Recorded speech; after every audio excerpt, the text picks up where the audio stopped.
a little bit of introduction in terms of the materials that I will be reading in this podcast. These are written by teaching assistants, head teachers, teachers, and then teaching assistant, with the final review from the managers, the academic manager, and also the general manager, who are academically excellent and they are super proficient in English.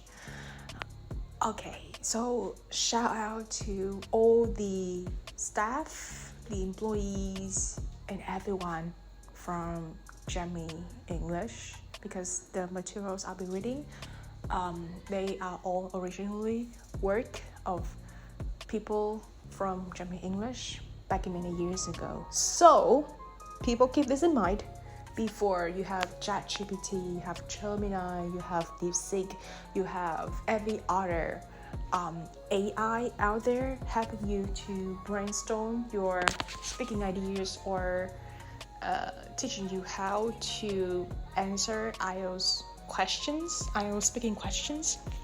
These are our AI. These are our artificial intelligence, except for the fact that they are human intelligence. They are not artificial at all. They are very authentic.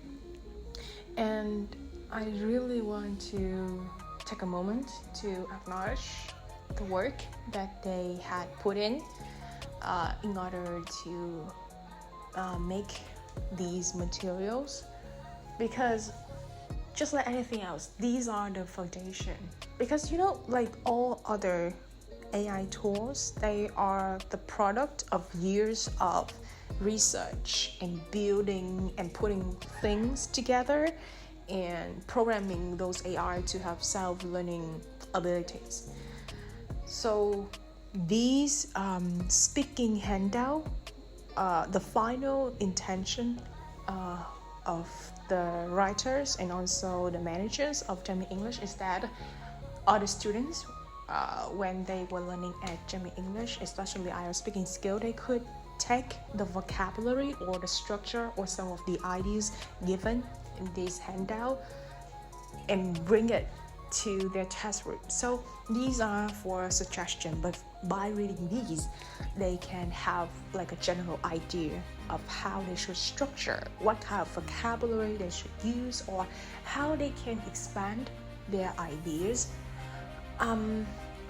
So yeah, and I want to appreciate the fact that thanks to this job that I had at Gemmy English back in many years ago, I think I worked there for 3-4 years, something from 2017, I think, to 2020 or 2021, something. It just overall is just a long time.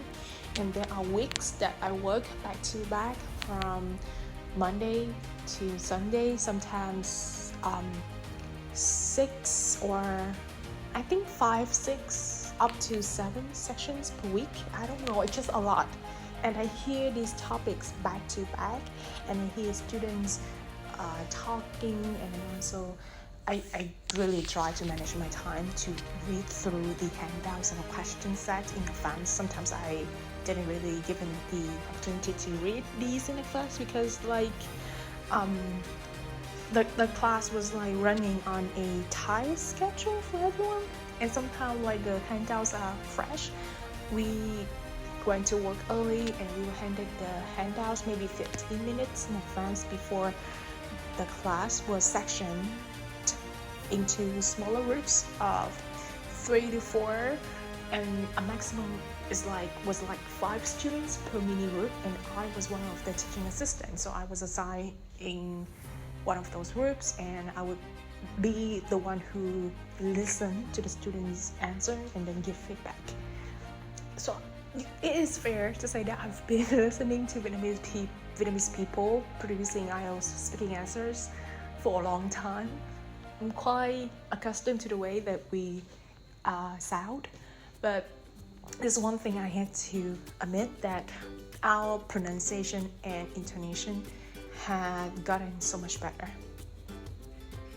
And I think that all of this is really, really up to the people from our previous generation.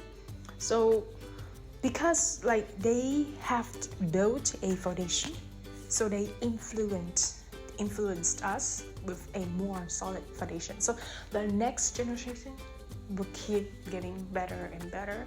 Sometimes I feel like I'm a little bit behind in terms of pronunciation, because obviously some of my students have a very soothing and native-like accent because they've been learning since 5 or 6 years old, and I was learning since 9 or 10 years old or something. But back at the time, back in my time, the pronunciation bar was low, but now it just keep getting better and better. Oil accent is one thing. I truly believe that it is correct pronunciation and being in control of your speech delivery. What it means that you know where you should put the emphasis on is all that matters. And I hoped that I can really have a way to let people know what I'm trying to express or present. Okay, and the thing is, I think I've been planning to do this since a long time, maybe like in 2021 or 2022 or something, and I did ask for permission of the 2 former managers of mine, and they said, okay, feel free to use it. Sometimes it's individual work, but sometimes we will assign in teams of 2 to kind of like create a handout together. And it had to go through a final review and modification from the 2 top managers. Also, back in the days, we didn't exactly have tools for us to check our spelling mistakes or our grammar or our vocabulary uses to the nines, but these days we have, right? So they did also put a lot of work in this kind of handout. So these are the standards back in the day, and these are really gold and diamonds and everything that is valuable in terms of intellectual spectrum, especially for people who was planning to take the IELTS speaking test. Let's put a wrap up. Number 1, I'm really thankful that I had this job, because having the job meant that I had access to these materials, which kind of laid the foundation for me to get IELTS speaking April and really helped me to get to the point where I am today. So a little bit capped, it's just like a stepping stone. And second of all, I want to appreciate the effort that everyone was putting in these kind of materials. These days you can find it anywhere, but these are the OG, the original. And number 3, I hope that people who are listening to these kind of materials, they can learn something for themselves, because I've been planning to do this, and it is my kind of decision to give back to society, because sometimes I feel like I receive a lot of support from some people specifically, and I just really want to support people who really need something. Okay, enjoy!